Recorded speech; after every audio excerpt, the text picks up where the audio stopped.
ബഹുമാനപ്പെട്ട മുഖ്യമന്ത്രിക്കും എല്ലാവർക്കും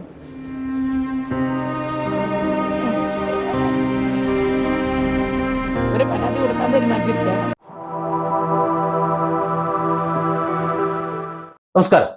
രാഷ്ട്രീയത്തിൽ ആശയപരമായിട്ടുള്ള അഭിപ്രായ വ്യത്യാസങ്ങളും കടുത്ത വിമർശനവും സ്വാഭാവികമാണ്. ജനാധിപത്യപരമായിട്ടുള്ള ഏതൊരു ചർച്ചയിലും വിമർശനങ്ങൾ ഉയർന്ന് വരേണ്ടതുമുണ്ട്. എന്നാൽ ഒരു വ്യക്തിയെ, പ്രത്യേകിച്ച് പൊതുപ്രവർത്തനത്തിൽ ദീർഘകാലമായി തുടരുന്ന ഒരു മുതിർന്ന നേതാവിനെ, ഇവിടെ അതൊരു വനിത കൂടിയാണ്, അത്തരത്തിലൊരാളെ സമൂഹത്തിന് മുന്നിൽ തികച്ചും വ്യാജവും വ്യക്തിഹത്യപരമായിട്ടുള്ള ആരോപണങ്ങൾ ഉന്നയിച്ചുകൊണ്ട് അപമാനിക്കുന്നത് രാഷ്ട്രീയ ശരികേടാണ്. അത് ശരിയാണെന്ന് പറയാൻ, അത് ഏത് രാഷ്ട്രീയം എന്ന് പറഞ്ഞാലും അത് അംഗീകരിക്കാൻ പറ്റില്ല. മുൻ മന്ത്രിയും നമുക്കറിയാലോ മുതിർന്ന നേതാവുമായിട്ടുള്ള PK ശ്രീമതി ടീച്ചർക്കെതിരെ കഴിഞ്ഞ ദിവസങ്ങളിൽ സോഷ്യൽ മീഡിയയിലും ചില ഓൺലൈൻ മാധ്യമങ്ങളിലും ഒക്കെ പ്രചരിച്ചിട്ടുള്ള ആരോപണങ്ങൾ, അത് കേവലം ഒരു രാഷ്ട്രീയ വിമർശനമായിട്ട് കാണാൻ ഒരിക്കലും കഴിയുന്നില്ല. അത് ഒരാളുടെ വ്യക്തിത്വത്തെ, അവരുടെ ആത്മാഭിമാനത്തെ, അതൊക്കെ മനഃപൂർവ്വം തകർക്കാൻ വേണ്ടി ലക്ഷ്യമിട്ടുള്ള, മനഃപൂർവ്വം ഉണ്ടാക്കി വെച്ചിട്ടുള്ള പ്രചരണമാണ് എന്നാണ് പറയേണ്ടി വരുന്നത്. ഏതോ ഒരു മുൻ MLA ഭാര്യ എന്ന ഒരു വ്യാജേന അഭിനയിച്ച് പെൻഷൻ പണം തട്ടിയെടുക്കുന്നു, ഈ രീതിയിലാണ് പ്രചരണങ്ങൾ. ജനങ്ങൾക്കിടയിൽ മാന്യമായി ജീവിക്കുന്ന ഒരാളെ കുറിച്ച് ഇത്തരത്തിലൊരു വാർത്ത പ്രചരിപ്പിക്കുമ്പോൾ ആ വ്യക്തിക്കുണ്ടാകുന്ന മാനസിക വിഷമം വാക്കുകൾക്ക് അതീതമാണ് എന്ന് ഈ പ്രചരിപ്പിക്കുന്നവർ മനസ്സിലാക്കണ്ടേ. മാധ്യമങ്ങൾക്ക് മുന്നിൽ സംസാരിക്കവേ അവർ വിരുമ്പിക്കറിഞ്ഞ രംഗം ഏത് മനസാക്ഷിയുള്ള ഒരു മനുഷ്യനെയും ചിന്തിപ്പിക്കുന്നതാണ്.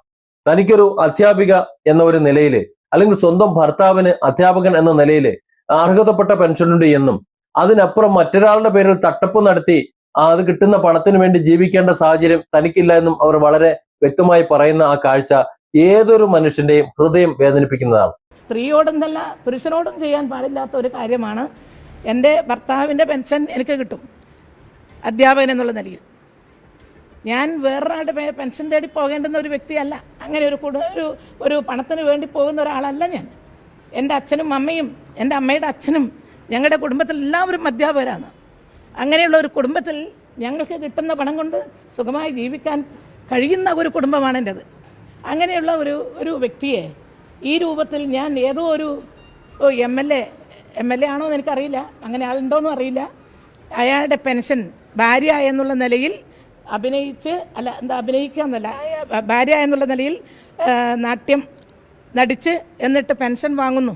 ഇതാണ് അതിൽ വിവരാവകാശ രേഖ കിട്ടിയതാണെന്നാണ് അവർ പറയുന്നത്.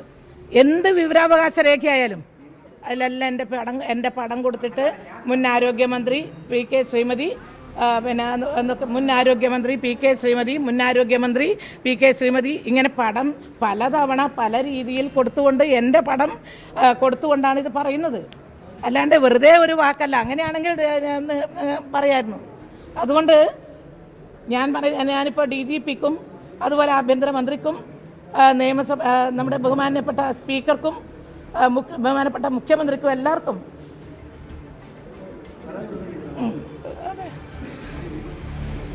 ഒരു പരാതി കൊടുക്കാൻ തീരുമാനിച്ചിരിക്കുകയാണ്. പരമ്പരാഗതമായി അധ്യാപക കുടുംബത്തിൽ ജനിച്ചു വളർന്ന തനിക്ക് ആത്മാഭിമാനത്തോടെ ജീവിക്കാനുള്ള വരുമാനം സ്വന്തമായി ഉണ്ട് എന്ന് പറയുമ്പോൾ അതിലെ ആത്മാർത്ഥതയും അമർഷവും ആർക്കും മനസ്സിലാകും. അത് മനസ്സിലായില്ലെന്നുണ്ടെങ്കിൽ മനുഷ്യനായിരിക്കില്ല.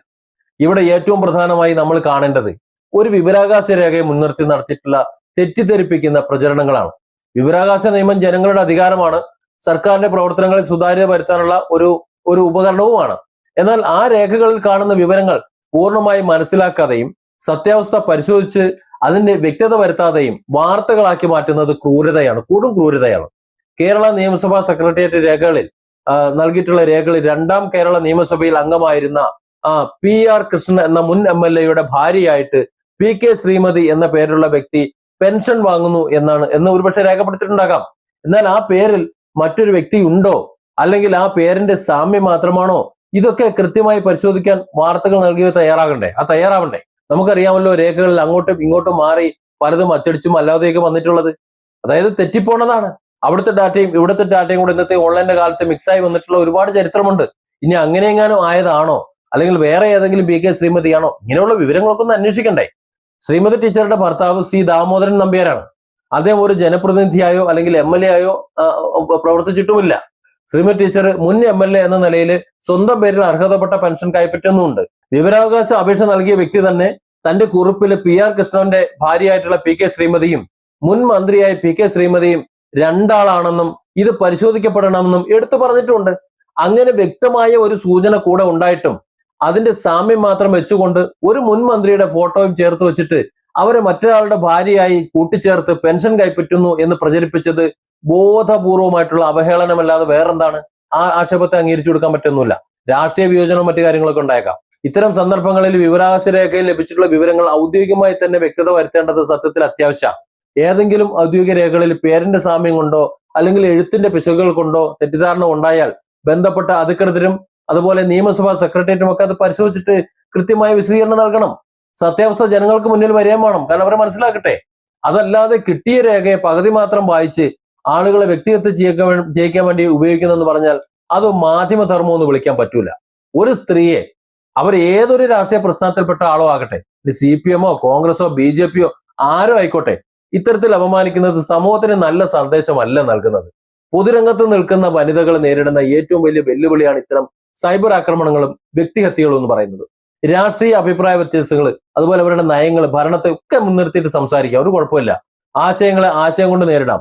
എന്നാൽ കുടുംബത്തെയും വ്യക്തിത്വയും ഒക്കെ വലിച്ചിട്ട് താഴെ ഇട്ടിട്ട് അതിൽ ആനന്ദം കണ്ടെത്തുന്ന ഈ പ്രവണതയെ അവസാനിപ്പിച്ചേ പറ്റുള്ളൂ. അതിനെ ഒരിക്കലും അതിനെ വെച്ച് വാഴിക്കാൻ തന്നെ പറ്റില്ല.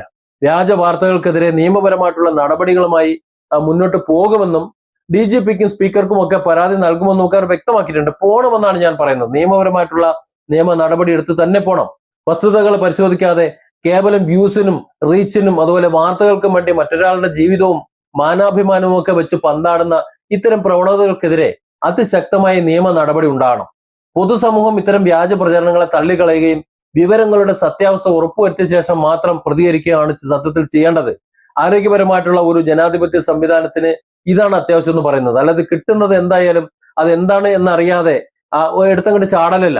എട്ടുകാലം അമ്മുഞ്ഞിന്റെ മാതിരി അമ്മണി പെറ്റു എന്ന് പറയുമ്പോഴേക്കും അമ്മണി ആരാണ് എന്നറിയാതെ അത് ഞമ്മളാണ് എന്ന് പറയുന്ന ഇക്കാലത്തെ മാധ്യമധർമ്മം ഇത്തരത്തിലൊക്കെ പ്രവർത്തിച്ചില്ലെങ്കിലേ അത്ഭുതമുള്ളൂ. എല്ലാം കഴിഞ്ഞ് മാധ്യമ വിളമ്പലും പ്രചരണവും എല്ലാം കഴിഞ്ഞ് പായസം കുടിച്ചു കഴിഞ്ഞിട്ടാണ് പറയുന്നത് അമ്മണി എന്നത് ഒരു ആനയായിരുന്നു എന്ന്.